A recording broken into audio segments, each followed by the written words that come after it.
See, that would have been all right. Yeah, well, wasn't it? All right, this is good. Hello again, everyone. Good. We're all here. We're in. Let's get over here and see how we look.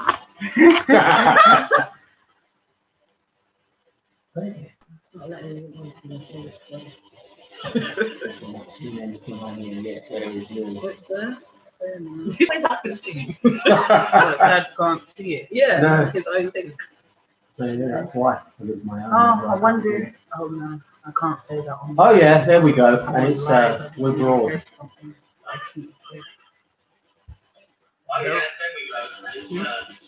You've got to turn. Turn your volume off, ladies and gentlemen. Meaning me. Yeah.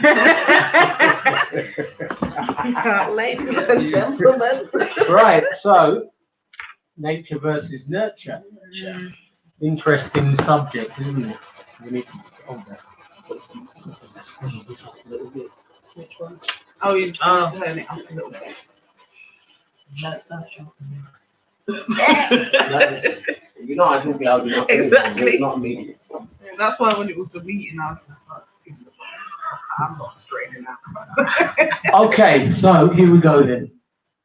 I'm going to try and stay away from too many technical terms because I don't think that's necessarily helpful, except for one thing that we, with this Black Lives Matter issue is a real thing. It's where we're at right now. So I think we can mention eugenics because basically this is where it all started from. That the founders of eugenics began looking at something to justify their racism. Basically, let's just put it out there where it belongs. So they were the ones who first began with this nature versus nurture issue. And what they initially said at that time was that black people were substandard in intelligence, both in terms of output and capacity. And the reasoning behind how they came to that conclusion was on the basis that as black people, we didn't have the same capacity to be able to do the same thing as white people. And so hence the reason why we then were performing differently, having different jobs, and having different financial outcomes. They put it all down, at least from the point of view of eugenics. They basically were saying that it was nature. That's what they were looking at. That it's because black people intellectually were inferior. Now the fact is that we all know that that is a lie. Yeah. History itself proves that that's a lie, both past history and current. And if we look historically at inventions and inventors, both modern day ones and ones from even the past and the ancient past, black people have always been the innovators of many different things. So now the issue is that because they've been perpetuating this whole thing about the nature of the black person, that they are not as capable and they're not as astute educationally and intellectually and all this type of thing. They then came up with these things like psychometric testing. Yeah. Now, there are many examples which prove that psychometric testing has been and is biased. I myself can give you my own personal example, which is in my days when I was in the prison service. And at that time, and this is back in the early 1990s, that's when I was a prison officer. There was no black governor at that time. There were black officers, black staff around, but no black person at that time was a governor of any prison across the UK. And they had a thing at that time which was called accelerated promotion. They've since changed it to something else. And under the accelerated promotion scheme, officers who thought or who were recommended as having the aptitude would go forward first for psychometric testing. And then after the psychometric testing, if they passed, they would then be set forward now to go through the fast track screening to become a governor. So at the time, when I went to do the test, there were 100 candidates, 4 of us were black, 96 were white. Incidentally, all 4 of the blacks failed. So I knew all 4 of the black candidates and I spoke to them, and maybe they weren't as bold as me, but I decided to take up the issue and go and search for statistics to find out how many black staff had ever passed the psychometric testing. And the percentage was like 2% or something. And obviously in our batch, it was like none. Yeah. And I made quite an argument about the whole situation, that this psychometric testing was racially biased. Yeah. And they were like, well, how have you come to that conclusion? And, you know, I quite a back and forth thing with the head office of the prison service at the time, and with their psychologists, because, you know, they're the ones that do this psychometric test. And I said, well, because the way in which they had put the questions together, black and white people have a different life experience. So the answers which they were looking for come from a different perspective according to the life experience that you have. And this is now where this nature and nurture thing comes in. And when we look at that in terms of our everyday life, whether it be just generally living as we do, whether it's schooling or in your job, it is a serious issue, which if people don't understand it, they get very easily tripped up, because we are coming from a totally different perspective. You know, this is where the argument also comes from about the what they call the white privilege. And there's no such thing as white privilege and black disadvantage. Well, it comes again within the nature nurture argument, that because they look at black people in a different manner, and this now is where the nature nurture issue is. This is why there is an issue. So that's really what we're talking about today, to have a look at some of that and see what the effects are, talk about some of the effects, and maybe talk about what we think, you know, how can we combat that? How are we going to beat it? Does it matter? Etc. And I think it does matter, by the way. I think the environment in which you grow up matters. I think the environment that they put many black people into is a contrived environment. I think it's the same with the schooling system, that many young black men are set up to fail in their schooling days. And as a result of that, it has absolutely nothing to do with their intellectual capacity or capability, which is what was usually the thing that was put out. Oh, it's to do with how they are. And also the maybe the last thing that I want us to look at, or within our discussion somewhere, is how those things drive people's behavior. Because behavior is not just what would I say, independent of environment and of nature and nurture. So those are the things that we want to look at. Hey Ma, I know you've been doing some studying, so you can have a little chat about what you've been looking at. And just while I take off my and you know, there's 3 of us here, so you know, I'm not supposed to be the one doing all the talking, you know. So go ahead. Okay. Well, yeah, I knew a little bit about nature versus nurture already, because I'd done some studies in school and stuff when I did psychology for a little bit. And obviously the main arguments about the nature versus nurture is that, you know, some people believe we're born with no knowledge. We're a blank. A blank slate. A blank slate. Yeah, that's the term that they use. A blank slate. So we're born a blank slate, and we learn everything through experience. And then the opposite is that we're born with everything. We have all the knowledge that we need when we're born. And, you know, our environment doesn't affect who we are as a person. Well, you know, I think it's quite obvious to everyone that it's both. Mm-hmm. Yeah, it's both, and I'm not trying to argue with anybody about that, because There's no argument. there's no argument. That's it. It's both. It is a both. Yeah, it's a fact. It's both, because we know for a fact as well, because there's studies. Because I also then went to look at, if you were born as a blank slate, Mm-hmm. what would it be like? So I went to then look. I looked at this baby documentary. And from this baby documentary, I was only watching it for 5 minutes, and you could see the child, they put the child on the mum's chest, and the child moved itself to the breast to drink the milk. That baby was just born 2 hours ago.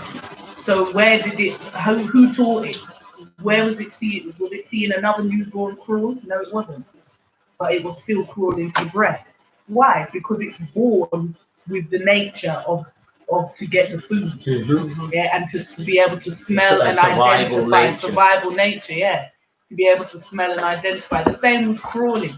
They said that, oh, crawling is just a stage that they do to get to walking. That was what they used to say until they found out just walking. Yeah, until some children just walk. Yeah. They couldn't understand why these children. No crawling. Yeah, and this is actually something that babies came up with themselves. This is what they do themselves. If they want to crawl, they work it out for themselves how to move around. Once again, that ain't nature. That's not nurture. Sorry, that's nature. That's nature. Yeah, they're teaching themselves, and it's vice versa, because same with nature. You can have two people living the same lifestyle, similar lifestyle or whatever, from the same neighborhood, going to the same school, everything the same job, but they're not the same person, or they don't have a similar nature about them, or who they are as a person. They don't believe in the same things, and they don't think in the same ways. So therefore, that proves that it's both. And I've actually told you a lot about this already. I watched this documentary. You know which one I'm talking about, Dan, because that for me proves 100% that it is both nature and nurture. It's about them triplets that they didn't know each other, and then they ended up finding each other because one of the triplets' best friends saw obviously the other triplet and was like, what? And then said, oh, what are you doing? But he said he looked at him, and because obviously he was his best friend, he knew it weren't him. Yeah. But it was looking identical to him. So he was like, And then he said that they called him quickly. He said, you've got a brother, you've got a twin. And then that's how they found the third one. Yeah, after that. And them three men, they were the same. They had never met each other. They liked the same type of women. They liked the same food. They was even smoking the same cigarettes. Yeah, playing the same sport in school. Doing good at the same subjects. Reading the same books. Watching the same programs. And these are three people that have never met each other. They don't know each other. They only knew each other from baby. Yeah, when they left their parents when they were about 6 months or something like that. Yeah, and they never knew each other. Now, what you did then found out later on in the documentary was that the mum had some mental health issues, and I think she got put into an asylum, because this was like 1950s. So she's got put into an asylum, and that's why they were then put up for adoption, etc. This Jewish adoption company has then decided to split the triplets up and put them in 3 different households. One household that had a lower income, one household they did it as an experiment. One household that had a medium income, one income. And they gave these children, they even did it where the houses had the houses that they had done, they had already adopted another girl. They had adopted a girl beforehand. So each triplet also had an older adopted sister. So they made sure that all the variables were the same. Extremely Yeah, contrived yeah. They made sure, and they came and they tested them, and came and did little tests on them. And the men even said that they remember these tests when they were young. And when they got to about 10, one of them said when he got to about 10, that's when he said, oh, no, I'm not doing no tests no more. And then he ran off and went to go play. And then they never came again after that, apparently. Yeah, so they were testing him every minute. And out of the 3 triplets, one of them had a very stern upbringing. So the dad was very stern, wasn't very loving, and they had quite a lot of home issues. The dad was like in the war and stuff. So obviously when he came back from the war, I think he wasn't fully himself and he wasn't normal for a while and all these types of things. And this same triplet, he specifically bonded and became close with the other triplet's adopted dad because he provided a lot of love and support. And when he died, then that affected that triplet more than it did the original one who was, with him from young. And then later, what you then saw was that same triplet, when the triplets started arguing and they didn't want to be around each other, they all split off and they left. Well, that's triplet, he killed himself. Yeah, he killed himself.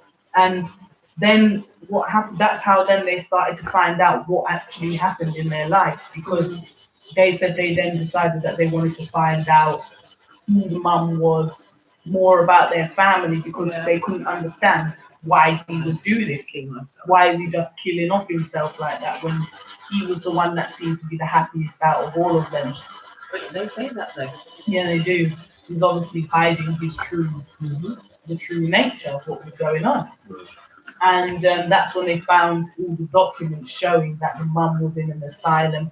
And the very study that they were actually in was a nature versus nurture study that they were doing to see whether the mental health affected how it could affect someone if it's in their bloodline, basically. And a lot of people are saying, oh no, I still think, it's all nurture. No, but yeah, it's all nurture. It's not, I don't think it has anything to do with nature, or it's not equal. But that shows that it's equal because or it can be. Yeah, or it can be equal, yeah. It can be equal because yeah, it shows that it can be because he was, the same as his brothers who he never knew, and then the same as his mum who he never knew. Once again, and the dad who the adopted dad, when they went to go speak to him during the documentary, he was just saying that he knows that he was harsh on him and all those things, and he wished that he had been more loving towards him, because maybe that's what it was. He didn't feel enough love, so that's why he did what he did. And you don't know why exactly he did what he did, but you do know that, of course, he was more susceptible to it, because of his bloodline with the mum, who also, as I said, had mental health issues to a serious degree. That's why she was, in the asylum, in an asylum. I think she actually died in there as well, so she didn't even come out of there or anything. And these poor men, they won't even give them the the results. The results. The study, yeah. They've been locked in legally by Yale. Is it Yale? It's Yale University. They've been legally locked in by the man who did the study, who has already died now, and they won't be open until 2050. What? Yeah, and they're doing that on purpose because they want every single person that was included in that study to be dead before it gets published. That's exactly what it is. Because these men are already in their 60s. So by 2050, I highly doubt they may not be around. Yeah. And I feel like that's why they've done it. Because they don't want to give them, they don't want to give them the information. Well, I think it's because obviously the information is serious, and maybe even there's things in there that they were doing to them children that they don't want them to know that they did those things to them. You know, certain types of tests and you know, psychiatric things But that if they they've say done. they can remember certain tests, then they will know anyway. But that's what I'm saying. Of course they will know. They'll know because what all that will happen is they'll read it, and it will come back to them. They'll just remember. Oh yeah, I remember that. Because the boy even said, he said one day, he said to the man, "Why are you always coming here and making me do this stuff? I don't want to do it." And the man said, "Oh, we have to just check to make sure that everything's." You know, I think he said something like we're checking on growing boys or something like that. That's what they said. That's why they're doing it. They're checking to see the development of young boys. Yeah, because they weren't interested in the sister. And then what they then even found out is they did this with multiple, many hundreds of sets of twins and triplets. They've done the same study. And So they've got something like that on the serious. Hollyoaks, though. You see, How they separated them triplets, and two of them were taken to experiment on, yeah, and the other one was left in the hospital because he was ill. But one of them was like treated like, you know, part of the family, and the other one was just left locked in the room. And and couldn't come out the room. Yeah, you see what I mean? And this is exactly what I'm talking about. Yeah, it's crazy what these people are doing. And so you know, if there's hundreds of sets of twins, can you imagine the data that they have collected? They've got serious data there. And they are still collecting. Yeah, they're still collecting till now. Because even you saw, I think it was in like 2009 or something, or 2010, some other set of twins from the same place came forward that they had found each other because they happened to go to the same shop or something, and they kept both going to the same shop, and the shopkeeper said, "Oh yeah, your usual" or something, but it wasn't her usual. And she said, "This is not what I get," and then he said, "Oh." Like a bit confused, and then I think that's when he said, "Oh, someone else looks like you," and then they decided to meet, and obviously they just knew, because you just know, don't you? Twins, they know. Yeah, you do. It's their person, isn't it? So she said they just knew that they were twins. Well, they say they have a bond that it never really breaks. Yeah, it never breaks. Yeah. The ones that know each other, when they separate, like they can feel each other's pain and stuff like that. Yeah. Especially identical. Yeah, identicals is something else, isn't it, with the identical twins? I think that's a perfect even example for people, identical twins, because identical on paper twins, they are the same person. Yeah, on paper they're the same person, but in person, if you have friends as identical twins, you know that they're not the same person. Oh yes. They don't even have the same personality. Different personalities. Yeah. Different personality traits. Yeah. Traits. Even sometimes different heights and all these kind of things. Those are all part of your environment, and that's what makes you that person. That's why they're not exactly the same as well, because you know maybe one of them is having less vitamins. One of them might not like broccoli, and the other one might love it. So now the one who loves broccoli is growing 4 more inches than the other one. You know, and all them little things like that is what determines the nature Or of the green giant sweet corn. If you eat green giant sweet corn, you'll grow. He'll be tall, trust me. Yeah, Zaka is a testament for that one. Because that's all he was ever eating. The only vegetable you can get him to eat. Yeah, because it's sweet, isn't it? Green giant sweet corn. Now he's And he's growing. Still tall. Yeah. But now, you see, if people look at this title, I feel like there's one of two things that people will do with it. They'll look at it and think, this is a difficult subject to maneuver, or they'll think, who cares? Why is it of any interest to me? Does it matter? So here's some of the things I want to throw out there for those who will come and go whilst we're speaking, and even for those who may listen to this later on and choose to comment. And I would love anybody who's listening now, or even who comes and looks at this later on, please do comment if you wish.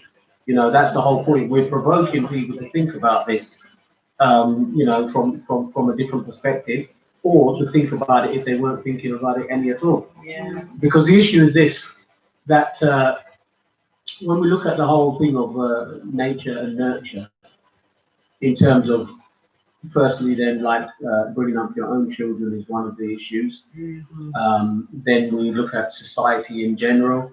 And like I said, we've got some very topical things going on, you know, Black Lives Matter, the way that police are treating black people, how black people are responding to that treatment, how society is treating black people, how black people are responding to that treatment, etc.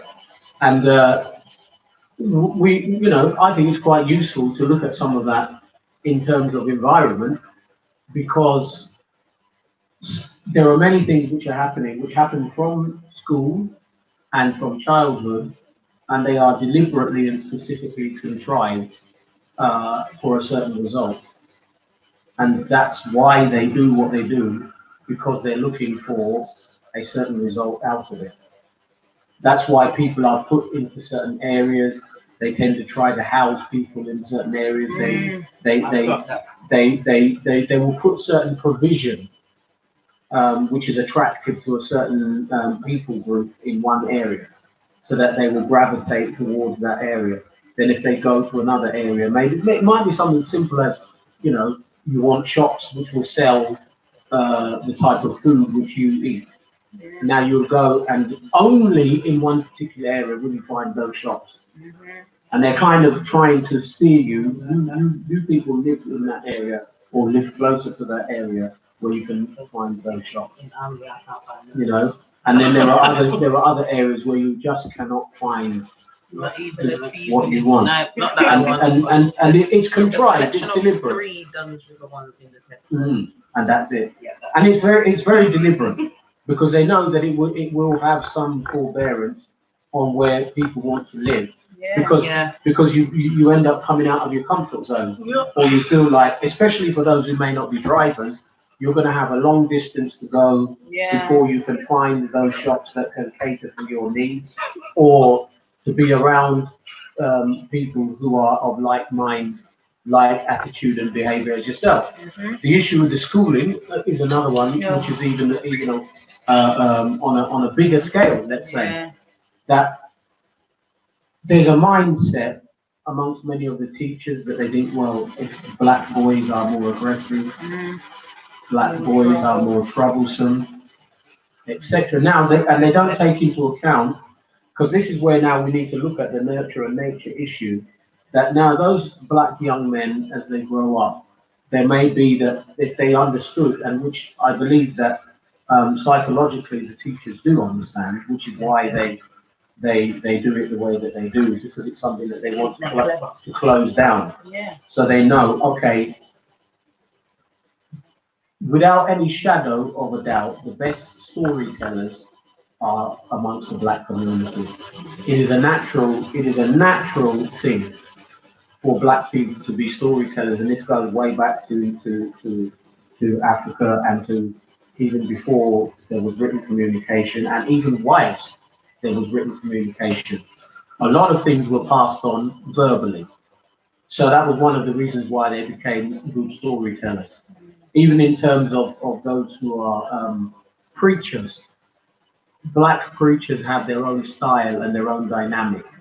And it's not just simply because they learn it from others, but I believe, being a preacher myself, that it is a nature thing.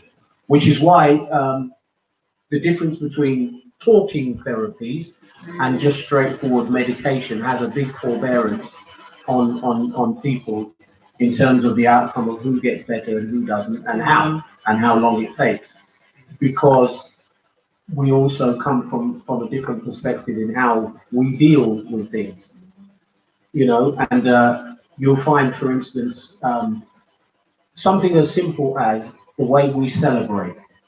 If we have I don't know, a birthday party or a christening, you know, we must have food. We must have music.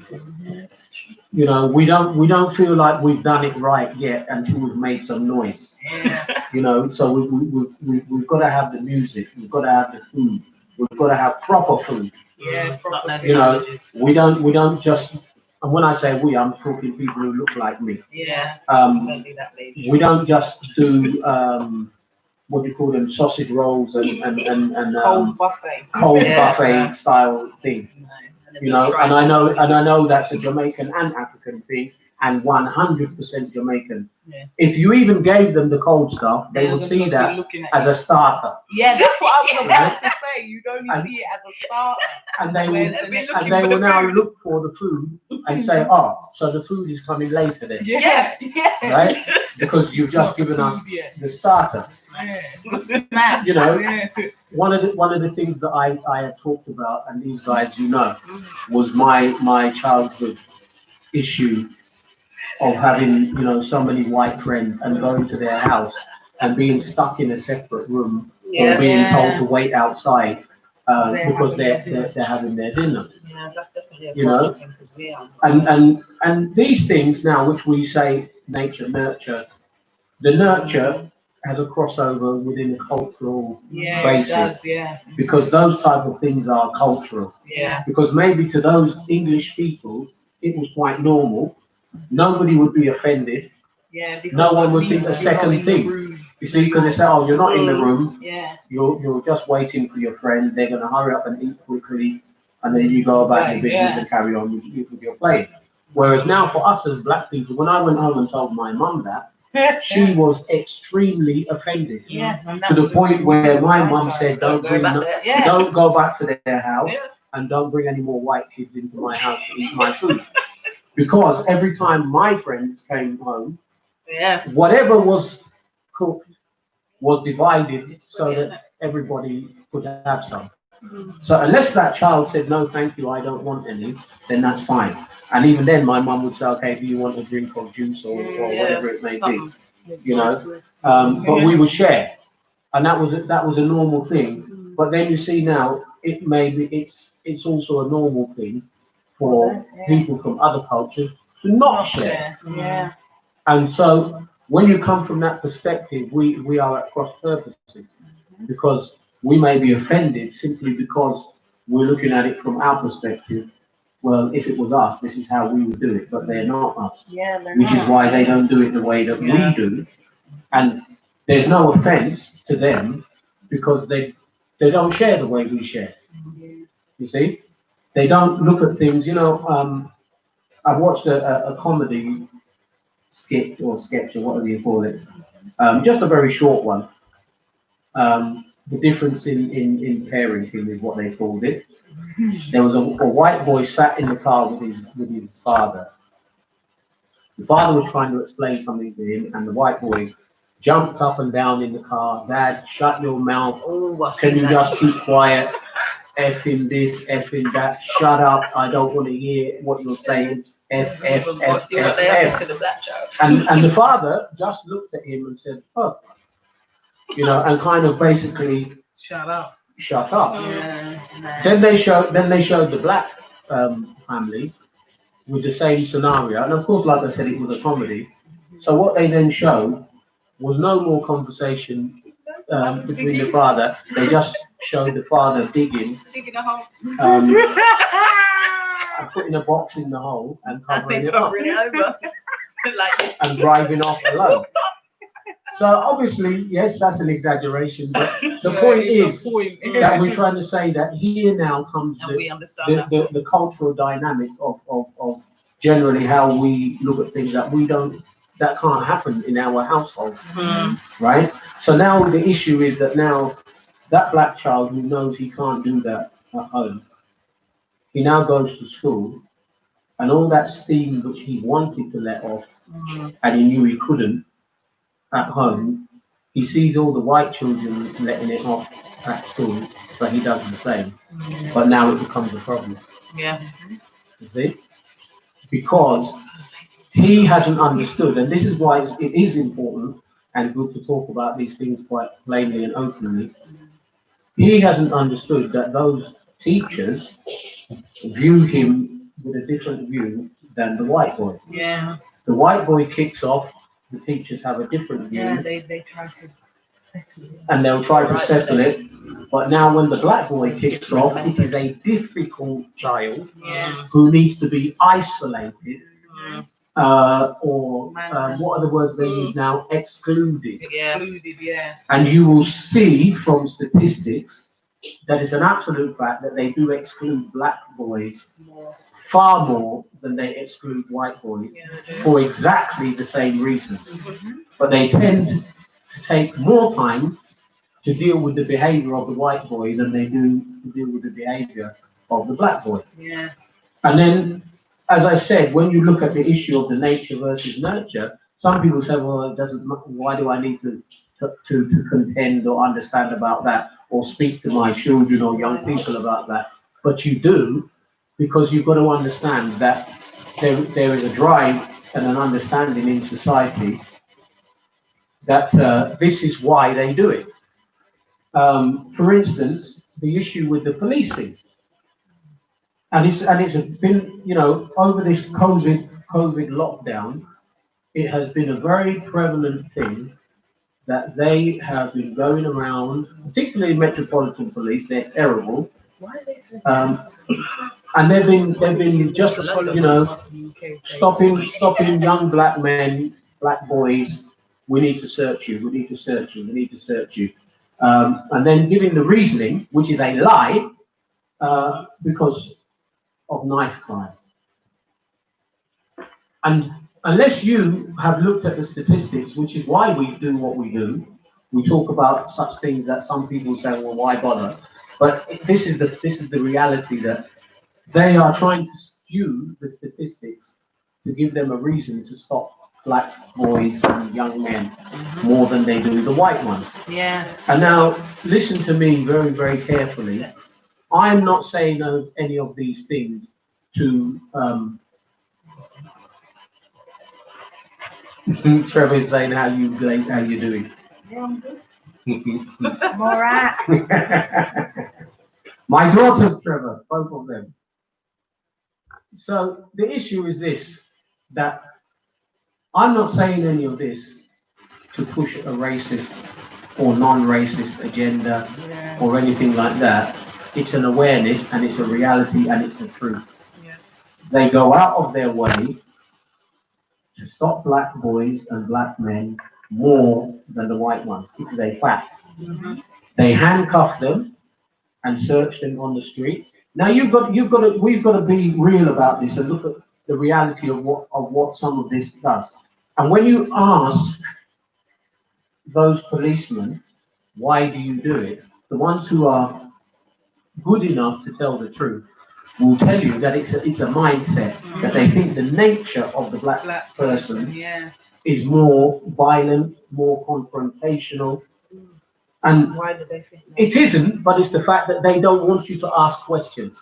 They don't want you to question, why are you searching me? Why have you stopped me? Even though it's your right to do so. Yeah, it's your right to do that, but they feel like you shouldn't do that. Now, I'm going to leave it to you to question yourself.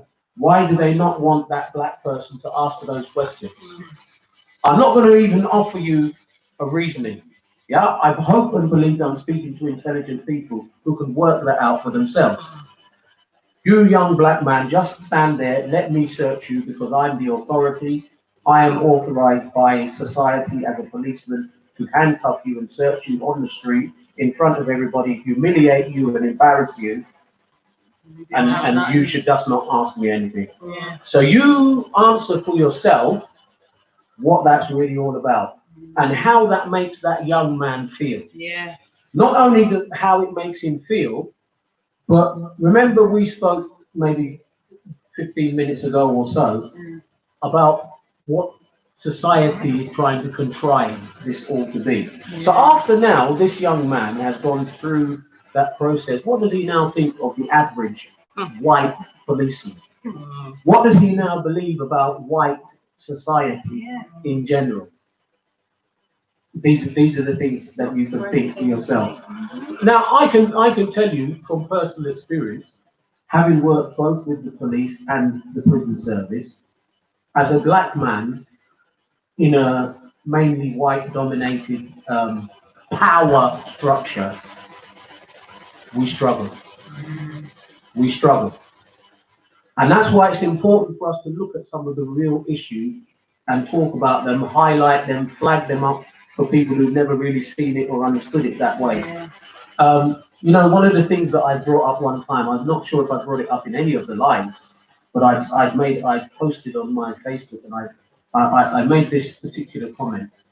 I said that people don't understand when they often ask about what happens in the police force or in the prison service in terms of the differences of black staff and white staff and so on.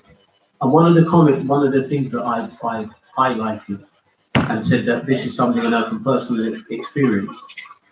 If you become one of those that stands against injustice, as in the ratio of treatment of white staff to black, let's say in my case, prisoners, how they treat those black prisoners, the maltreatment of black prisoners, the over punishment of the black prisoners, etc. If you stand up against that and you're part of the service, you are alienated. Yeah. Not only are you alienated, but they will put you, and this is, you know, and I'm not saying for those who wouldn't do what I did, because I did in my time stand up against it, but I stood alone. I stood alone to the point where even the governing governor of the prison was against me. The deputy governor of the prison where I worked at mainly, when he was leaving and going to work in another prison, he came to me in my office, because by then I was in charge of the reception area of the prison. He came to me, just he and I alone in the office. And that man, who was my superior officer within the system, sat there and said to me, oh, I've come to tell you this today because I'm leaving now, so I can tell you, I hated you. Wow. This is the deputy governor of the whole prison. Somebody who I am, you know, yes sir, no sir. You understand? And in my day in the service, even when they came into the room, you know, we stood up out of our chairs. I don't know how they are now with things like that, but in my day it was very disciplined. And this man came and sat in front of me and said, I hated you. And then he went on to say why. And you know what the major issue was that why he said he hated me? Because I challenged their authority in areas where I had been disadvantaged by them. Simple as that. And this is something that we've got to understand, because you know this for me has been since childhood. It wasn't just when I got into that job and into a place there where I thought I've gone somewhere where, as a black man, I want to make a difference. I want to be seen to be making a difference. Very difficult. And that's why, you know, families and communities have to understand this nature-nurture issue, that it has a lot to do with how you deal with your children and your young people in your home environment, to give them the strength, the stability and the fortitude to actually stand up against some of this stuff.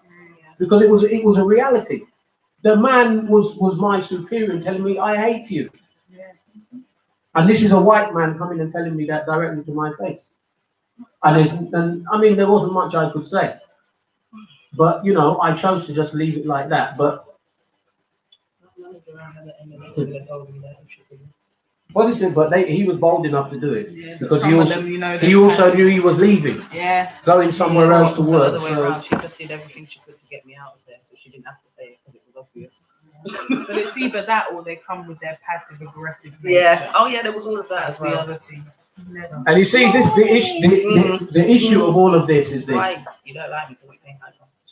For those who don't quite understand why I've given that example, I'm talking about where, because there's, you know, we look at nurture and we look at the positive aspects. There are also negative, yeah. aspects. That environment can push you into negative of this. Again, my prison officer days. When I was a prison officer, and these two, they know this story already, everybody was allowed to smoke openly. So remember, at my time in the prison I worked, I was the first and only black officer in that prison. Right? So I was a role model, an example to some, and I was an eyesore for others. Work out for yourselves which one of which it was.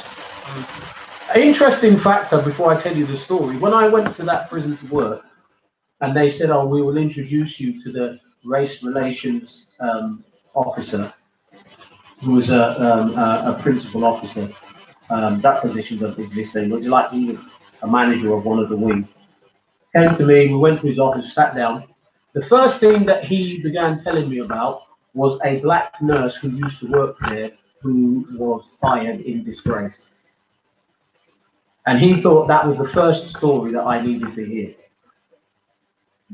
I just sat there and looked at him and I said, that's very interesting, because this is what I'm trying to show you about environment. That set the environment for me from day one. Because that's what he was trying to do. Yeah? That set the environment for me from day one. And then weak people. Because he was trying to tell me, you black people, I can see you're going to be a problem. Yeah. So that's why I'm explaining to you about this black nurse who was fired in disgrace. Yeah. Right? And that can happen to you too. Yeah. So I just looked at him, I said, oh, interesting. Yeah. That's all I said and made no comment. Because I knew I'm here to do my job and I'm going to do my job and I'm going to go down in history. They will not forget my name ever as the first and only black officer in that prison. So now, back to my story of the smoking situation. So I already was in a situation, in an environment which was hostile. Yeah. Number one, it's hostile because it's prison. All right, and for those who don't know, there's a certain spirit and a nature that goes behind those closed doors. There are men in there who are murderers, who are rapists, who are, you know, multiple armed robbers, etc., etc. So consider the atmosphere that you have already, and that's whether they're black, white, Chinese, or whatever. That's one.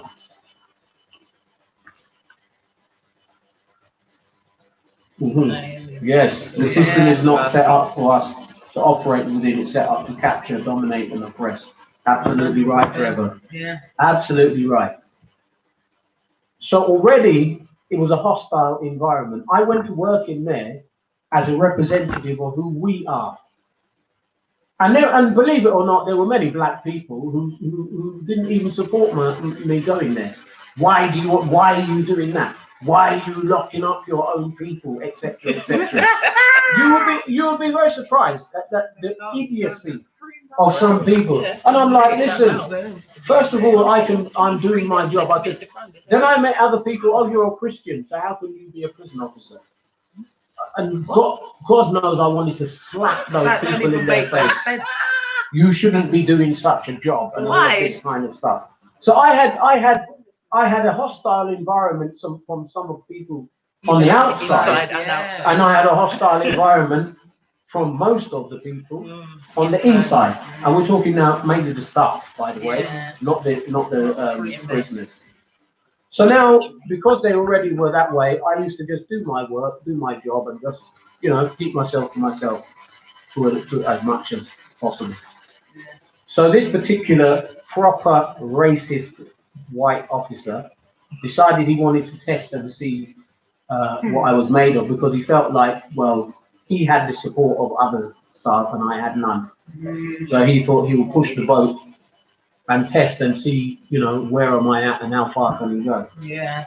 So the first thing he did, came into the office one day smoking a cigarette. I was not a smoker, and I asked him, can you leave? No, you can't tell me what to do, shut your mouth. So I said, oh, okay, it's like that, is it? Yeah, it is. So he carried on smoking and went to the window and closed it. And we were in the main office where the whole office is glass, so all the prisoners can see into that office, other staff can see into that office. So you know, you're limited on what you can and can't do and how you should behave when you can be seen, you know, that visibly. So he closed the window. So and I could not leave the office because I was actually busy writing something at the desk. He just came in just loitering. So then after he closed, I turned around and said, "Why have you closed the window? Are you crazy?" Yeah. So you really try. So he comes over now and blows the smoke in my face. All I can say is Lord help me. And then he laughs. Because that's what I would have been saying in my head. That cigarette would have got pushed down his throat. So I've never not been a Christian, you know, since many years. But Christianity was not going to help him that day. That's what I need you to know. And I'm a very forward-thinking person, so I sat there finishing my writing and I planned. I didn't say anything to him, and I was very cognizant of the environment where I was being watched, etc. I said nothing, and I did nothing. I didn't react. I watched him. Finished my writing. I watched to see where he was going next. We had an office next door, which is where all the records were kept, etc. So that was a closed office with no windows which anybody could see into, because obviously of the nature of the records which were kept there. So he went into that office. I ran in the office behind him and locked the door behind us. Oh, I did lay hands on him, Trevor. Trust me, I did. When I ran into that office, I locked the door behind us. And there was nobody in that office except me and him and the computer. And I reminded him that he just blown the smoke in my face. And he said, "Yeah, so what?" So I showed him, so what? And I fixed his head inside one of the cupboards. And I left him there. So later, the governor of our area, he called me, he said, "Could you come to my office?" So he said, "Oh, Officer Chambers." He said, "How are you?" So I said, I'm fine. And of course I knew what he's, you know, Yeah, he said, you know. and he said, "Are you sure?" I said, "Yeah, absolutely, I'm fine. Why?" He said, "Oh," he said, are there any incidents that you want to discuss?" I said, "No, I don't have any problems. I'm fine." You know, he said, "Oh," he said, "because he said, I'm just want you to know that if there are any issues, don't take matters into your own hands." And I said, "Okay, sir, thank you very much." Now, why I'm giving you that example and giving it to you like that is because what he probably would have liked to have done, he couldn't. Because he knew the whole situation, that this guy had antagonized me to that point, blown smoke in my face, etc., etc. The fact that I gave him a small beating, there's nothing that they could say. And also there were no witnesses. He has already violated So, evidence. because I would have just said, "I'm not really sure what happened." Yeah. You know, I wouldn't really try to lie too much, but you know. So there was nothing more that he could do. But my point is that environment is a big issue. And if we got to teach our young people and our young men about environment, that the environment is already hostile from day one. Yeah. And that we cannot deny that and we cannot overlook that. You know, I like giving examples of my own personal life and what I've gone through because I'm a realist. Yeah. You know, it's a subject I know that some people are like, "Oh, don't go there," and all of this, but we you know, we have to go there because this is who we are. Now, one other place I want to go to that's a difficult place for us as a family, but there's something here that I want to pull out of it, and I hope it will help other people. And this is about my son, my youngest son, Zakai, who's now in prison, serving a 28-month sentence for drug dealing. Now, Trevor said he bumped onto a cupboard or something. Yeah, Indeed, that's right. That's what I said. I don't know what happened.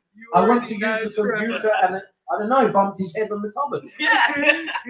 Next thing I knew. That's right. I Now- turned around and his head was in there. What I want to say is this: my son, Zakai, did not grow up in a deprived family Yeah. by no means whatsoever. No. And when I say didn't grow up in a deprived family, I'm telling you, yes, his mother and I were not together after a while, but even my current wife, his stepmother, spoiled that boy.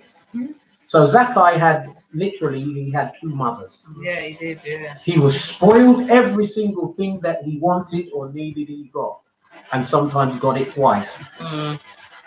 His sisters spoiled him. His older sisters spoiled him. Everybody spoiled him, even dad, Yeah. a little bit, not too much. Yes, only a little bit. Alright, you keep telling yourself that. Right? He was everybody's baby. There was nothing that was an issue or a problem for him whatsoever when he was in his, what do you call the first part of school? What was it? Nursery. No, the next one. Reception. Oh, reception. Reception. Yeah. No, infants. Primary. Primary or whatever it's Yeah. called. He was in a private school. The little bit. Oh yeah, the You know, elementary. elementary school, whatever. You know, he was just cool. Okay, he lived in what we call the hood. Yeah. All right, so he lived in an area where, because I spoke about this the other day, and I said that there's two sides to this that we all have to understand. Though he was looked after by us as a family so well, the environment in which he lived, where we lived in Leeds at the time, Chapeltown, when he was a baby, literally outside of our front door, drug dealers were sitting on our fence, sitting on our wall and dealing their drugs. They were selling to prostitutes, they were selling to pimps, they were pimping girls, and it was all in front of our house. Another story for another day. We went through an absolute hell to break some of that and stop them from actually doing it in front of my house. But now, that boy, as he was growing up, he's seen drug dealers, he's seen prostitutes on the street where he lived. Yeah. He has seen at the back of our house people shot through their brain, cars crashed into trees. He's seen all this. He has heard, if not seen, some of the other things of policemen being shot at, you know, and all this type of thing. There was all this that was going on, and that was the environment in which he was growing up. Yeah. So now, when we look and we say, well, how? Because we kept on asking the question, how come he ended up to the point where, no matter what we were saying, he ended up still dealing drugs, following those people to the point of going to jail. And that's not our family. None of us, I worked as a prison officer, I've not been in prisons. I'm a preacher, and I work with, still to this day, people who want to come out of that life. I've worked in secure mental hospitals as well as prison. She's just finished her law degree. She's never been to prison. My other son, the same thing, although he's busy building one now. It's an amazing story, but the thing is, we looked and we said, well, this boy of ours is the classic example now of this nature versus nurture. Yeah. Because he's grown up in an extremely negative environment. Yeah. Ah. See? Yes. Yeah, exactly that. Of course, absolutely 100%. Trevor, you are on point, man. Yeah. I'm going to speak the truth because that's why we're here. When he was about 13, I noticed that he was selling stuff at school.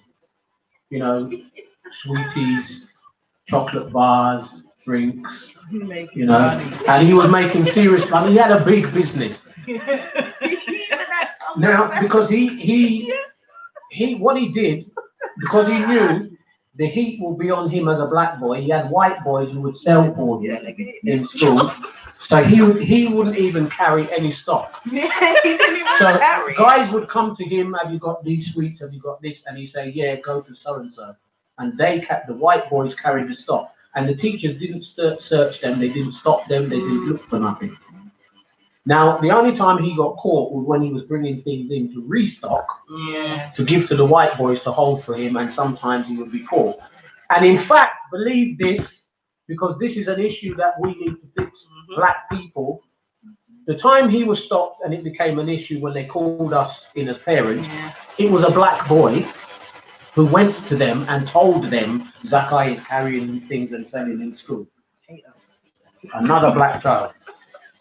I'm not going to say anything more about that. Once again, make of it what you will, but it is an issue. Of course it is. All right? Yeah. It is an issue. There will always be them ones. Yeah. We saw that this boy had an entrepreneurial spirit. And I said to his mother, I said, you need to watch him. You need to curb that because otherwise he'll be dealing. Yeah. No, he won't. No, he won't. Exactly, misdirection. Yeah. And unfortunately, because he was enabled by his mother in certain places where he shouldn't, yes, definitely, 100%. That boy was That's a what I fool. just said. I said, Oh, the signals. Yeah, for Leakham, yeah. Yeah.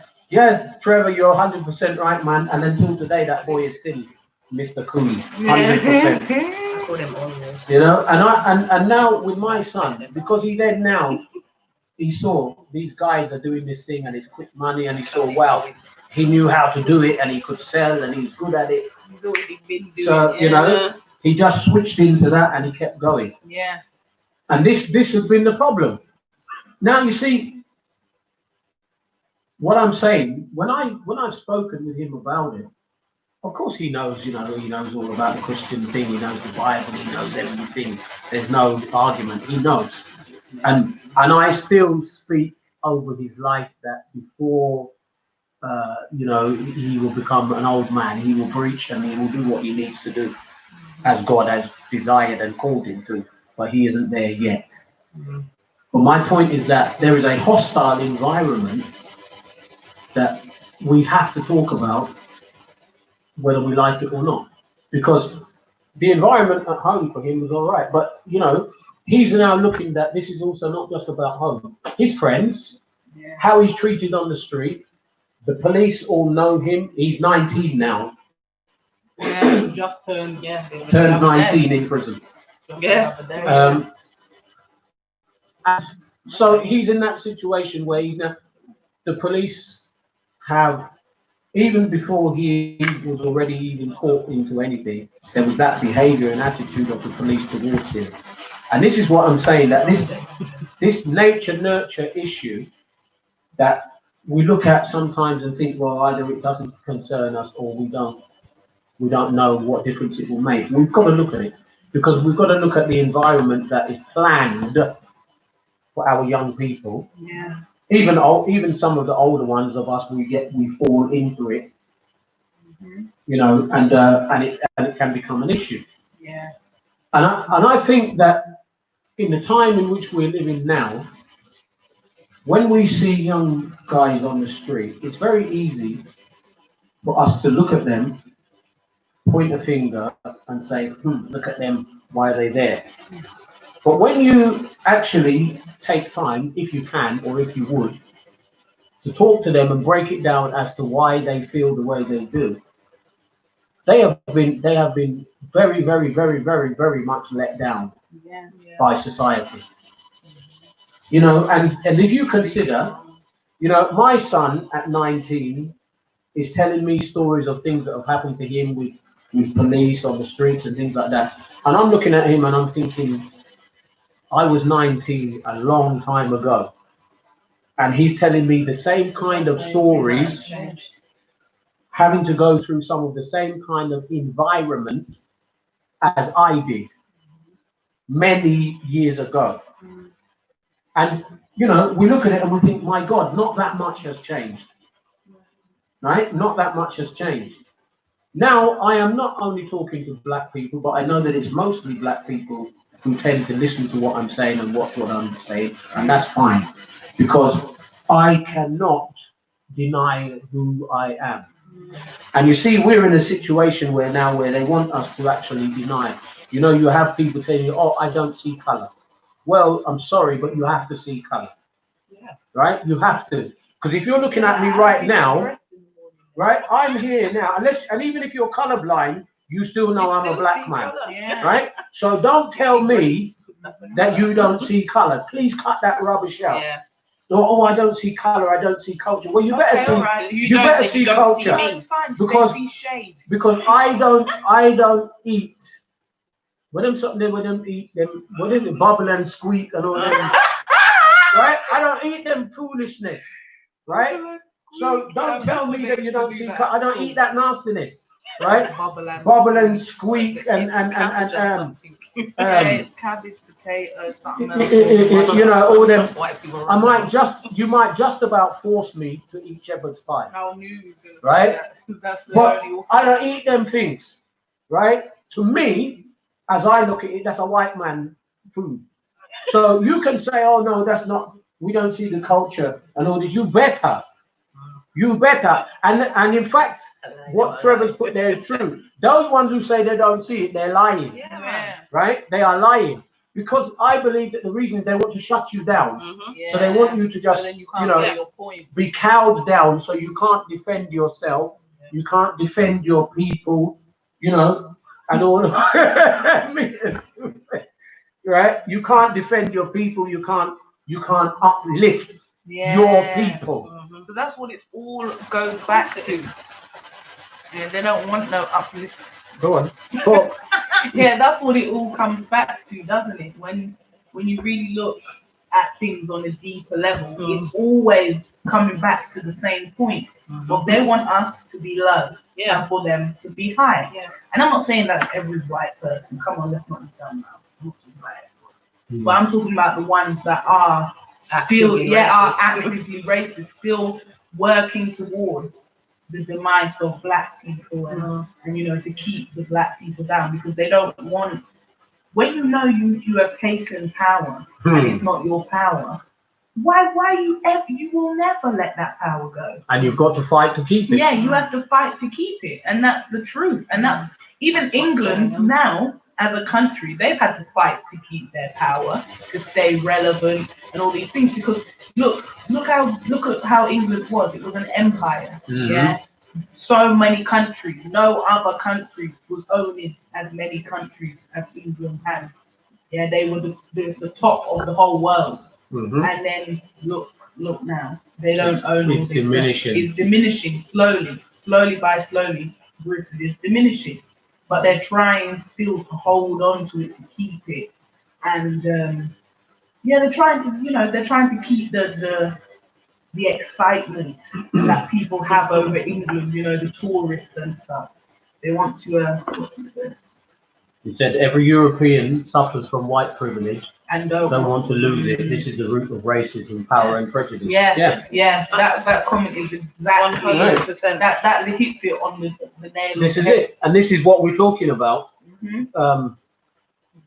This is this is what we're talking about. In that, somebody may have looked at my title, "Nature and Nurture: The Balance of Life," and what's this guy saying? But this is what we are talking about. That from the beginning, from childhood right through, we have to understand that they are what's the word I'm looking for? They're giving us a warped view. Of who we are. Who we are, what we're capable of. So you're not allowed to even understand who you really are, the resources that you hold. And I'm talking of resources like what Trevor said, the resources in the land, in Africa itself, the resources in us as melanated people. Right? And so when they teach things, they teach them only from one angle. From one perspective. Right? So the other perspective is ignored. Now, I have no issue if you teach all angles or both angles, as it were. That's fine. So if you said now, okay, from the Eurocentric viewpoint, it's like this. From the black man's perspective, it's like this, and we talk about the two sides, because that is what is called the balance of life. Exactly. But the issue that we have is that life for us is imbalanced because they are making sure that we don't understand who we are. So hence every week I'm coming on here and I'm saying something. Some of it some people like, some of it they don't. Some people watch, some are like, yeah, whatever. Fine, I don't care. I will keep on talking and keep on pushing. And thank God my girls here are doing it too. Because people need to know. Yeah. The number one thing above all that we need to know is we need to know who we are. We are.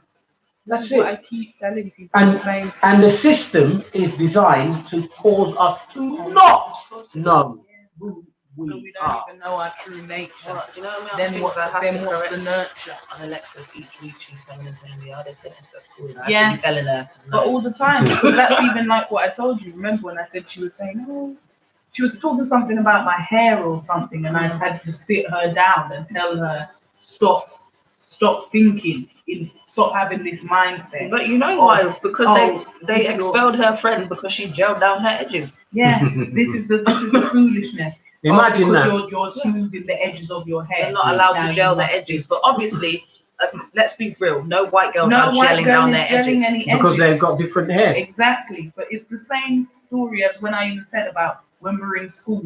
Oh no, you're not allowed these coloured braids. But I've seen girls in school with bright hair looking like Oh yeah.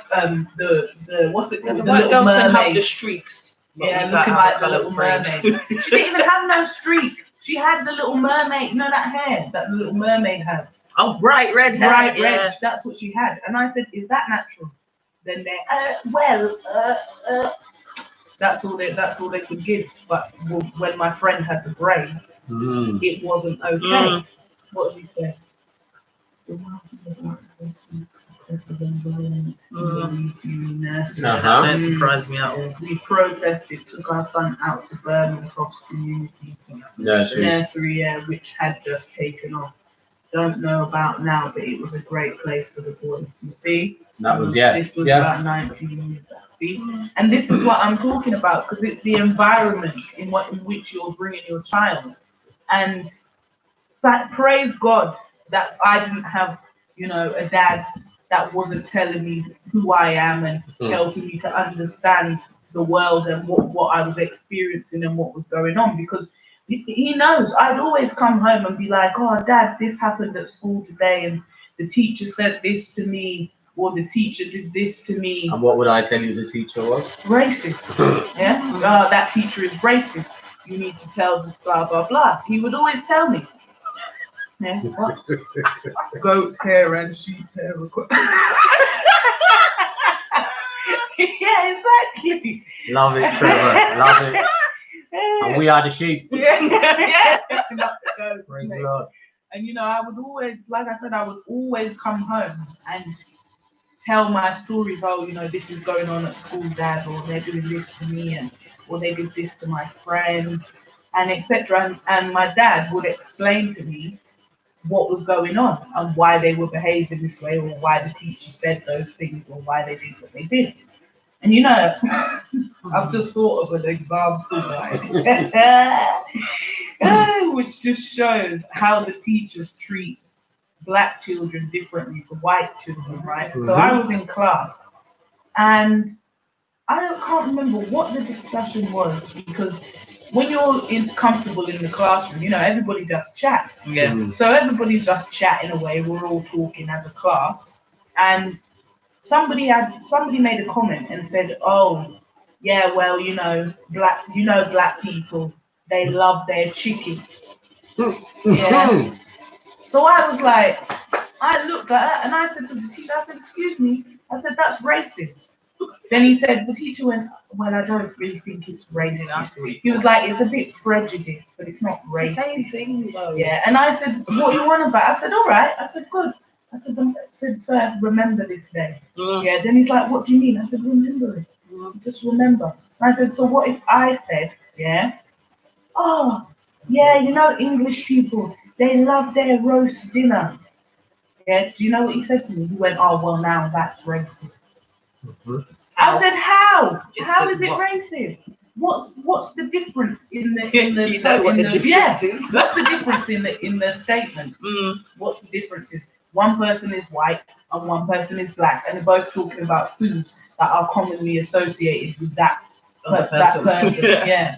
So what's racist? Why am I now racist? Mhm. But the other comment was not. Mm. In reality, they're both racist comments. Yeah. Yeah, and this is what I mean when I say the story before. That boy who told me and my friend something about going back to our country and all this rude stuff. So then obviously we were fighting, and then the teacher pulled us, separated us. And then they wanted me to apologize to him because I hit him. And I said, I won't apologizing for nothing. And call my dad if you want. Mhm. Because I'm not apologizing for somebody that's treating me in that way. I said, and if the school handled things properly, Yeah, exactly. I wouldn't be hitting no one. Yeah. Oh yes, that's the common Oh, yeah. common nasty I question. hate that. Because why does it even matter? That's what I'm saying. Because when he was saying go back to your country, I said I was born here. Yeah. So what are you talking about? Then he's like, no, go back to your. Where? Jamaica or Italy? No, Which but one? which one am I going to then? Because then that's the next question. Which one? Which one am I supposed to go to? But knowing him, because he's racist anyway, he'll be telling me to go back to Jamaica, and that I'm not Italian. I'm only Jamaican. Because that's what people like to say. You're too brown to be Yeah, I'm Italian. too brown. There's no way. That's what somebody said. Someone said, "Oh yeah, that person is actually Italian." And then some idiot, right, was like, "Oh well, how can they be Italian? Because How? they're not white." And I said, "But I am." And then they were like, didn't know what to say. Oh my And I just thought, Lord, you see Strange the rub. things that people This say. is Yeah, it, this this is is the it. strange things that people are on, and the nurture that's in society Mhm. is very strong. Exactly. Well, I Because had someone ask me how Auntie Claire, how she my auntie, because she's white. that's just stupid. What do you mean? Because what? If somebody marries Exactly. someone, they're not your auntie now because Yeah. it's not your direct. But then if you've even got cousins, But that's what I'm saying. I What have do you want? cousins from them, so I'm they're like, your family. That's it. There's no more discussion about it. And people are letting schools and TV, TV, iPads, all of that shoppiness. raise their children, give Yeah. their children the nurture. Oh yeah, we the know. environment. Yes, the Queen is not born here. That's right. Yeah. I heard And Boris. her stock is German. Yeah, she's exactly. German. We know. Yeah, and this is what I'm talking about. People that run the country, same like in America. Yeah, not even Barack British. Obama and all. Barack Obama ain't even He's a from Kenyan. America. Yeah. Yeah. So what are we on, mate? Yeah. They don't even have. Andy was a correct Muslim. people. Yeah, Andy was a Muslim. Yeah. But the country's supposed to be run on Christian values. Everyone So just forgets that his middle name is What's Hussein. going on? Yeah, Barack Hussein Obama, and that ain't even his true name. No, it's not. Yeah, because it's It's Barry Barry. Summit. Yeah. Some little strange last name. I can't remember. that Well, last Michael name. is Michelle and all them things, so you know, the People choosing are- names. People are letting the school tell their children how to think, Yeah. teach their children how to think. Actually, should I say? Yeah. They say, "Oh, yeah, school." Children come home and say, "Oh, school told me this," and some mums or dads will even be like, even maybe think to themselves, But they're "Oh, not well, that's saying not nothing. quite right," or "That's a bit strange." That's not quite right, or "That's a bit strange." But And that's all they'll say. that's all they'll say. They won't They're not challenge correcting you Not, or not, correct not in you. my house. Mm-mm. Yeah, they won't challenge or correct the You mindset. guys know I have a lot to say, and I will send you back Of to course. school with bullets. I have to tell Alexis, sometimes she don't want to hear it from me. I'm like, well, you can ask Granddad. Yeah. Because then she knows already. Oh, let me not ask Granddad Because she she's gonna knows. tell you that we don't hear no foolish talk, Mhm. and that's why she does come and ask us. Because that's why you have to teach your child to be that way, You do. so they're inquisitive or they question things.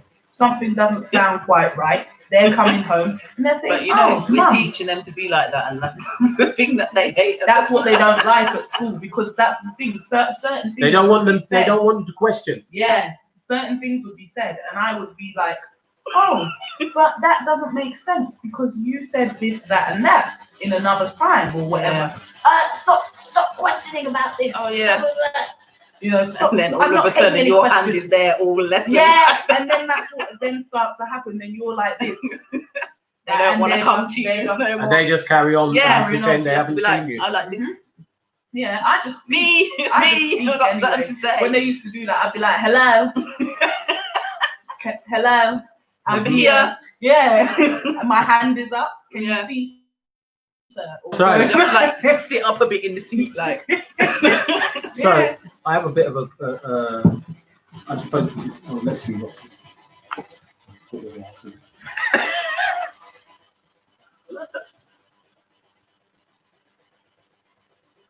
Yeah.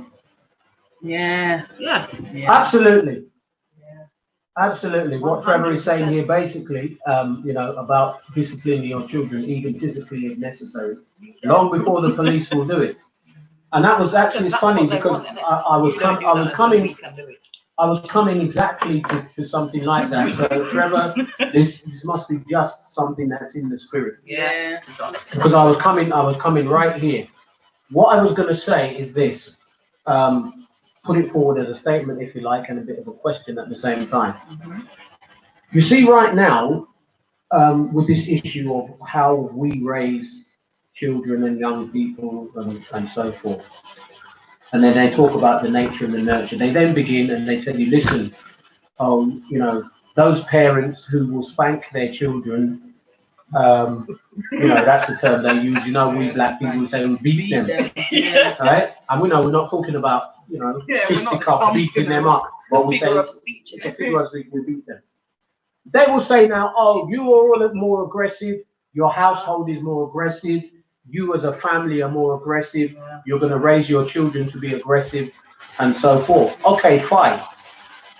Let's look at that on a very lateral basis, and I'm going to use personal experience.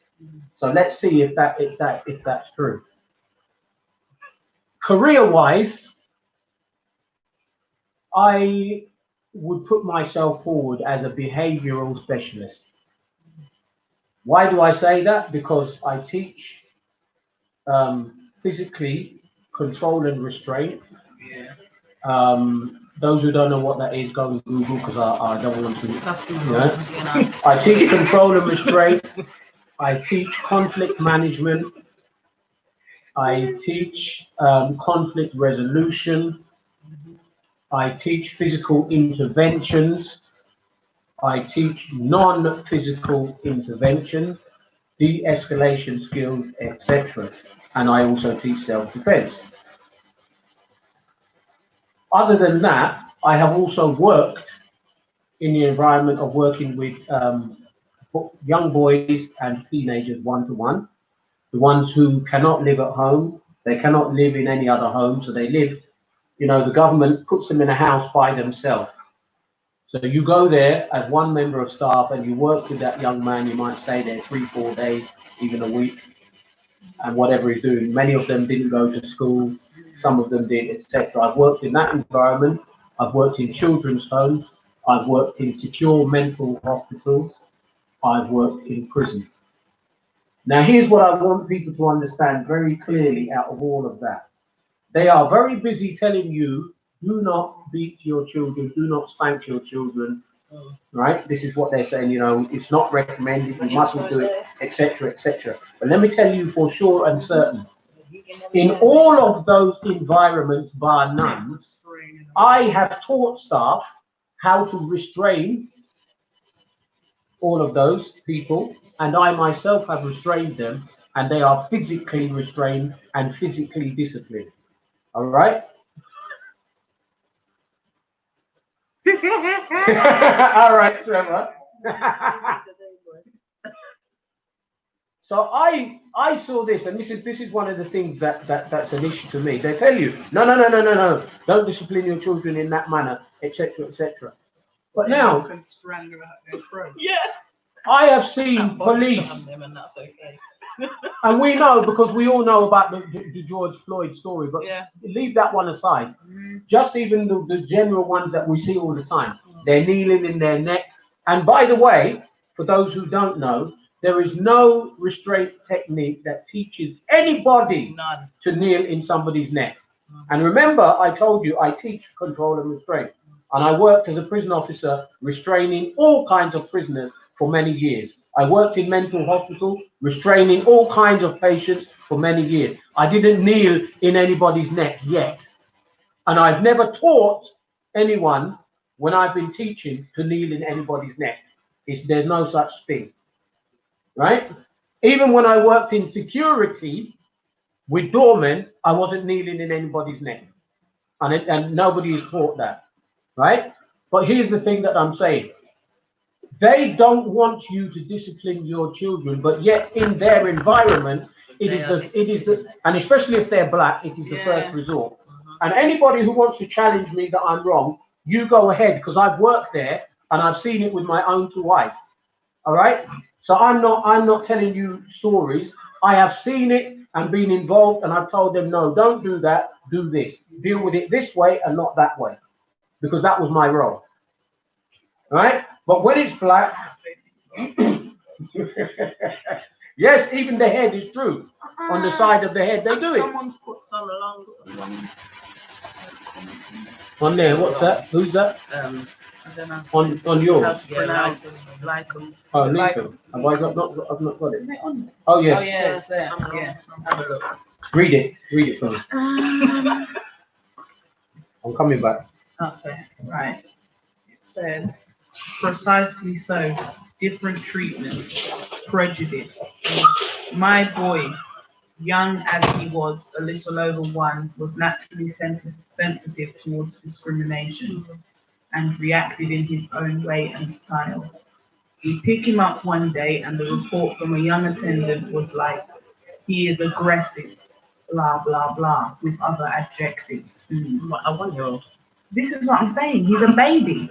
The following morning, he met with the manageress and in our discourse asked whether they would use such adjectives on a white boy of his age. She apologized, fumbled, and begged us not to withdraw the boy. We went right ahead. We moved with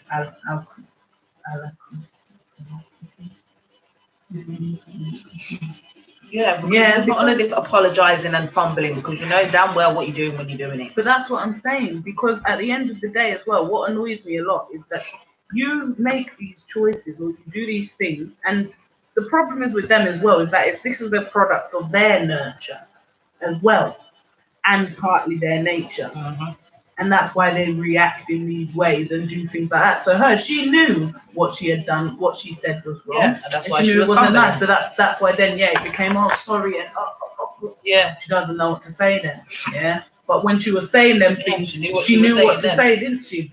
Nah. Yeah, the comment. Did you read it? Yes. Yeah. I was just saying about how that goes into her nurture and nature of why she was behaving that way towards them. Yeah. Yeah. Absolutely. So I saw, Let me drink. you know, this issue. I mean, you know, it will be an interesting topic to whoever wants it to be interesting. And some people would love to throw it in the bin, but that's fine. Whichever way, it's cool. Good for them. You know, we tell no lies here. You know, we tell no lies, and this is the thing that I'm not. You know, I'm not going to sit here. People are going to say, "Oh, Mr. Chambers, pastor, bishop, preacher, whatever. You're advocating that we start beating up our children."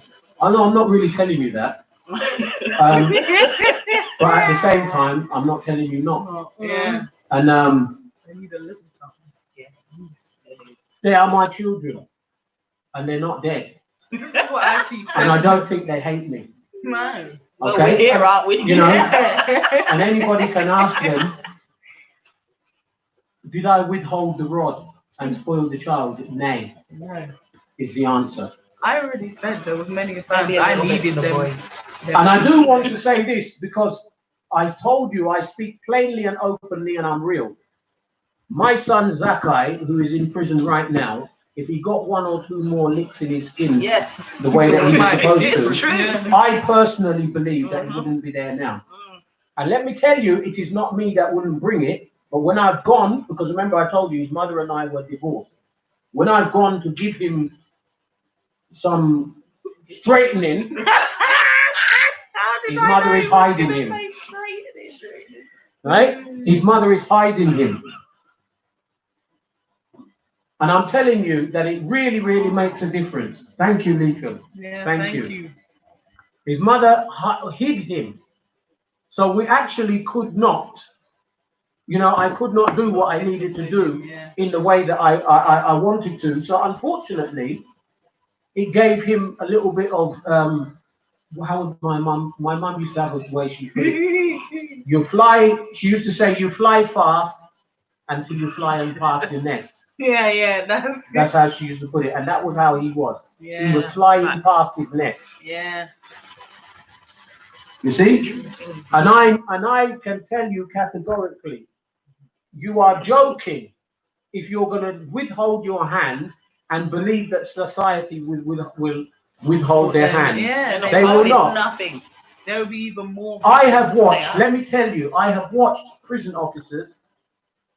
There was this, nearly said his name, a young man of color in prison, a horrible little person. He was horrible.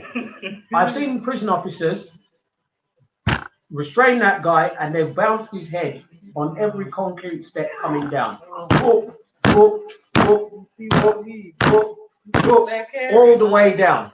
And when they got down, because I said I refused to be part of it, and I told them I'm going to report you. Yeah. And they're looking at me, blah blah blah blah blah. I said, no, I don't care. I said, because he's a man of color and I know you did it deliberately. Yeah. Right? But I also felt in my spirit that if that young man had had the opportunity to be disciplined either by his own father or within society that he should have been disciplined within, it wouldn't have come to it that we would have seen his head bounced on every concrete step coming down by these dirty, nasty white prison officers. And I'm sorry for those that feel I'm being very, emotional and emotive in what I'm saying, but it's facts. Yeah. Because that's how it was, that's what they did, and I believe that that's what those men were. Okay? Because why else are you bouncing the head of a prison? Yeah, as a prison officer, you have certain duties. The same way as a duty of care. Yeah, it's a duty of care. If you worked in a mental health and they didn't care. No, they didn't care. If you worked in a mental health place and there was girls there maybe or young people who have some sort of issues, you're not bouncing their heads off the stairs, are you? You should be. Or you shouldn't be. Yeah, or should I say you shouldn't be bouncing their heads, and if you are, you know what you're doing. But you see,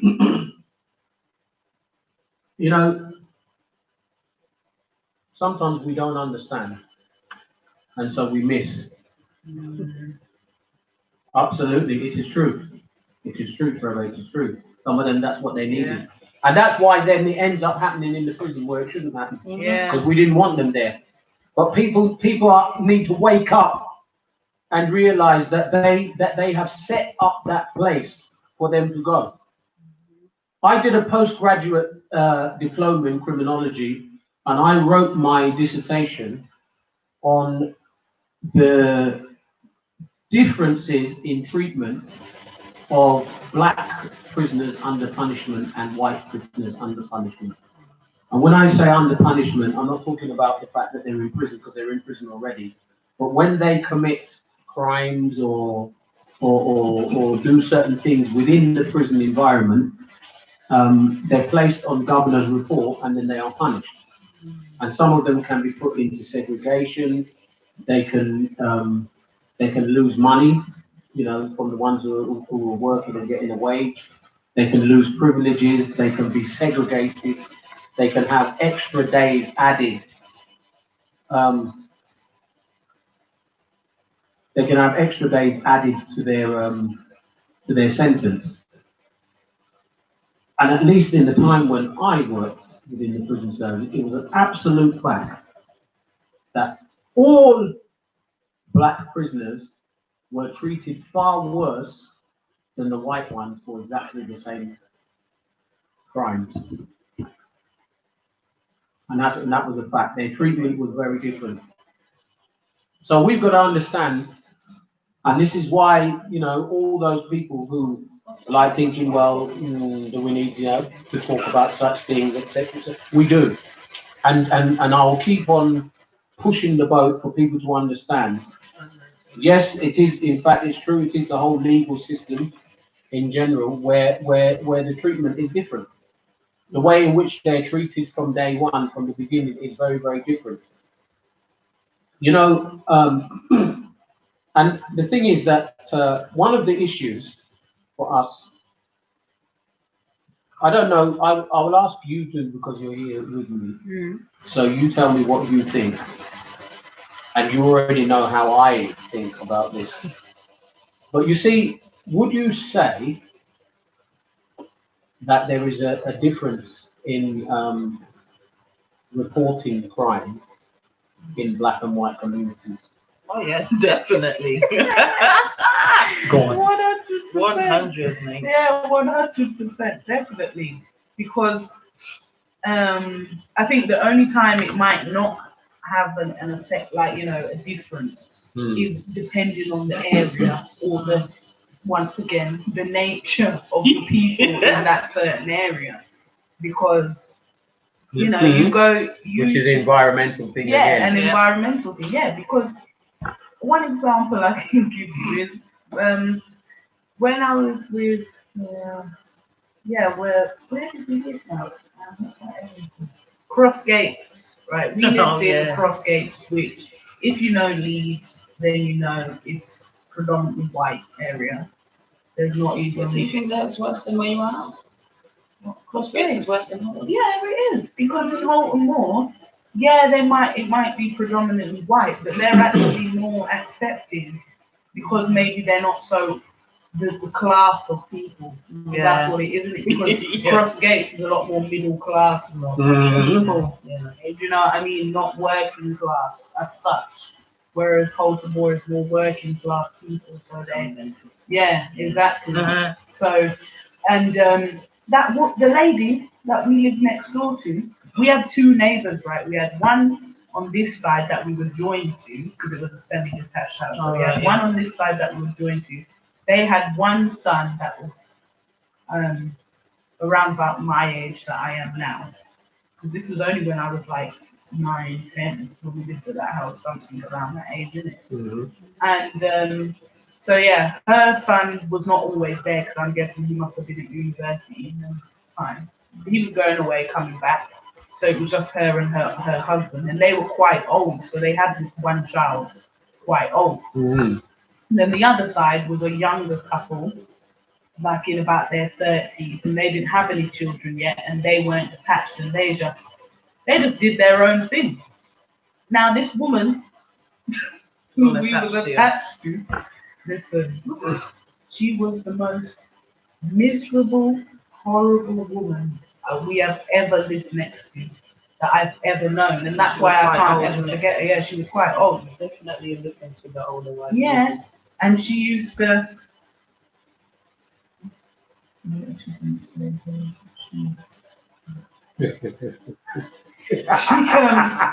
Listen, that lady, right? Me and my brother used to play outside because that was the thing, like, I don't know, childhood is different now, isn't it? So we used to, we might play on the Wii for a little 1 hour, but that got boring fast. We wanted to be outside. Yeah, so we would go outside and we used to, jump on the trampoline and, play with the ball, all kinds of things. We used to just be in the garden all day long when it was nice and warm. Yeah. And one day we had been out there, I think it was only about 3 p.m. or so at this point. So we've been out there for a couple of hours and we decided now we want to play basketball.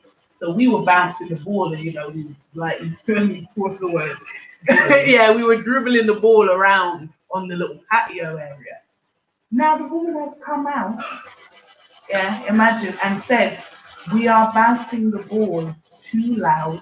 Too loud? Yeah, and she can't hear her TV. Well, turn it up then. That's exactly what I said.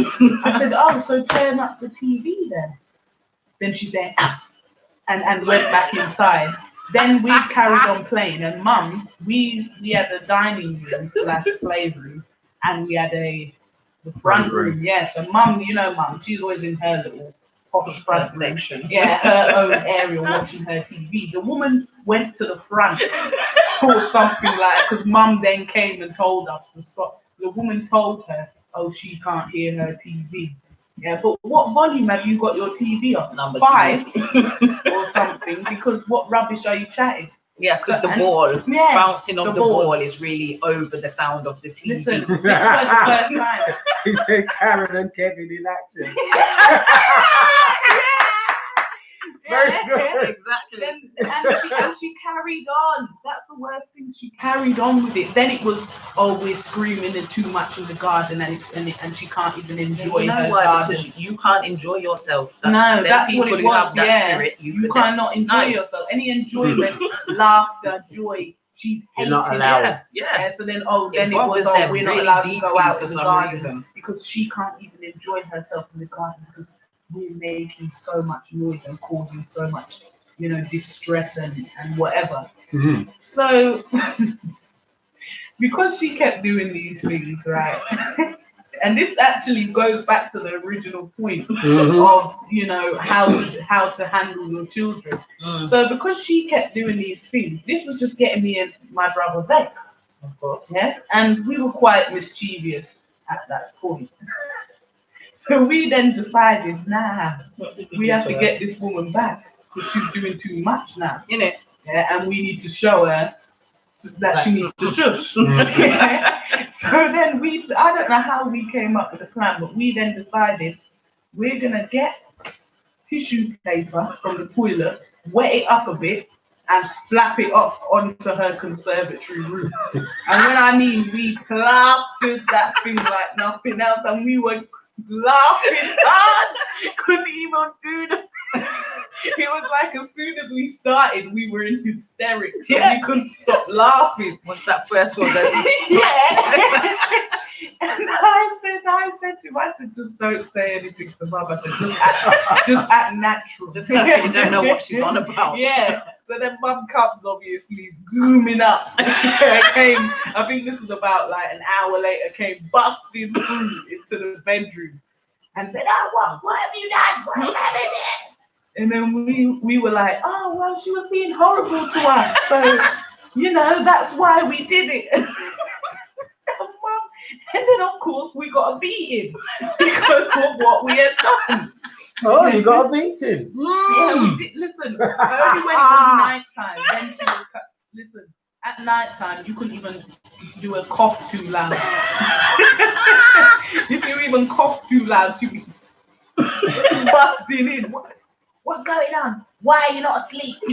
And all these kind of things. Yeah, that was the worst time. I think bedtime was a serious beating time because we were never going to sleep. No. We were playing, and Yeah. then she used to come busting in and lash us up. I mean, And Dal even used to dad, get that when as we were well. a bit younger than that, even dad used to be having to come in to tell us to go to sleep.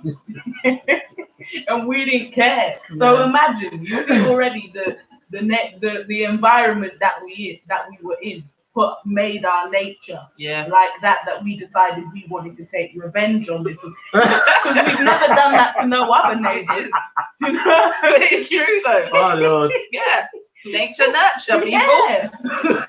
The environment decided to The change environment our does change it changes The way your, of it thinking. changes your mindset, nature. Yeah, the mindset. Yeah. changes your attitude, Mhm. and then changes your behavior. Yeah, Exactly. all the way The down way to of that. thinking is all You different. know, and it doesn't happen just But now you have to overnight. get back this woman. Yeah. Because she's not letting us play and But you know, Yeah.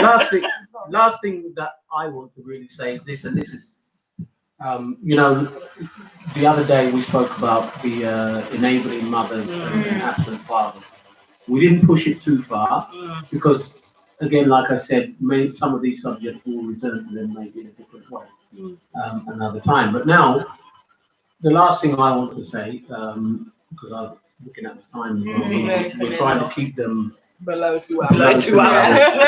But you know, we realise that between the three of us, we can talk a lot. So anyway, but you see, I looked at an incident and I watched the incident in quite some detail. These guys in a particular part of London, they had a party. Identity, that's exactly right, Trevor. Identity is the core of everything that we experience. These guys had a party, and now I would say they were predominantly black. They were not all absolutely, but predominantly. And so I would call it a black party, especially if you listen to the type of music, etc. So as a result of that, COVID, whatever, lockdown business, they called the police. And the police turned up in what they thought was a good number, right? So there were about, if I remember, it's like probably about 35, 40 police. So anyway, they, like I said, the police turned up in what they thought was a good number. And these youths, they came out and they said to the police, go away. So the police now came with their shields and, you know, whatever, ready to, you know, they're going to shut them down and they must do as they're told, etc., etc. They stoned out those policemen and ran them down until the police were running. Yeah. And I watched it and I laughed my head off. Now, you know, some people will probably say, oh man, that's wrong. Terrible. Right? Why are you laughing? But I said, I laugh really for the main reason that I said, good. They've forgotten that these guys are militant. Because as far as they're concerned, this is where they belong. Yeah. Right? Because I looked at those guys, and they're definitely majority. They would have been born here, and you know, what have you. They won't be even like first generation Jamaicans or Anglicans or you know, African Ghanaians or whatever. They're born here, so they're British. Yeah. Right? Just like the policemen who were telling them, some of them even telling them go back to your country and all this. They're in their country. Yeah. They're in their ends, as they call it, right? And they were defending their ends from the police. Yeah. Because now I looked and I saw now another place where there were white people, and the police did nothing. Yeah. See, Yeah. and this is why I'm saying that you've got to understand, right? I'll look for the link, Trevor. If I find it, I'll send you. You've got to understand where the differences are in this, that it's very easy for them to just turn around, because you know they will look at how the black boys behaved and they will demonize. In fact, they also did it here in Leeds. Yeah. Do you remember? In Hare Hill. Was it at the party? Yeah. When they was dashing them homemade petrol bombs into the police van. Right. Yes, I remember now, yeah. And that was where I was living, just at that little area. See, and the thing is that it's easy for them, because you know the media have their own way of spinning things. They'll report the incidents in the black and minority ethnic areas with a certain spin. And they'll either not report the ones in the white areas any at all, or they'll report it in a different way. Yeah. See? Yeah. And yet, when you look at it, the issue in both areas is the same. Both the youths in both areas need somebody's belt. Right? That's what I wanted to finish with. Yeah. So everybody just understand that very clearly. I don't care which color they were, both sets of youth needed somebody's belt. Yeah. Right? And this is where the issue has been and is and will always be. Yep. Yeah. Lack of discipline. Right? Lack of discipline, and that cuts across all colors, all cultures, all races, all creeds. But the issue is that after you've gone past the point of indiscipline, society now will school you differently. Yeah. If you're black, they're going to treat you worse than if you're white. And you're going to go through the system, and you're going to suffer more, and you're going to struggle more, and the outcomes for your life are going to be worse. Yeah. So we can't hide that any longer. Exactly, Trevor. They say blacks are on drugs, whites it's recreational fun. Yeah, exactly. These are the types of things that you have to deal with. Yeah. And so, you know, you have to put that right up front. When it's the white people shooting up the church, You know- it's mental health issues. You know, I looked at one of the things, and people in Cambridge know this very well, where I grew up. Cambridge is loaded with drugs, man, full of drugs. All right, but generally speaking, because it's a lot of white people, especially a lot of the students are white, not all obviously, but a lot of the drug takers, especially back in my time when I was a youth, it was looked at like, oh, they're youthful exuberance, they're at university, and it was a funny laughing thing. Any areas where it's black people, they automatically ghettoize the black area. It's a problem. Yeah. Drug dealers, blah blah blah, and all of this. Well, those white people in Cambridge who were getting the drugs, somebody must have been dealing it for them to get it, Yeah, exactly. right? Because they weren't digging them up out of the ground.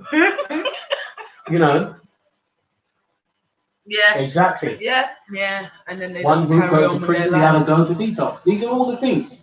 And it's been hidden for too long or overlooked. And even in our own communities, for black people, anyway, let me say this and I'm gonna done. I'll fire something out there and then run away, you know? That's the churches, the black churches are getting on my nerves. Yeah. I know someone, and I'm pausing deliberately to just make sure you heard me well. The black churches are getting on my nerves. Wake up to where we are today. 2020 is very different. Yeah.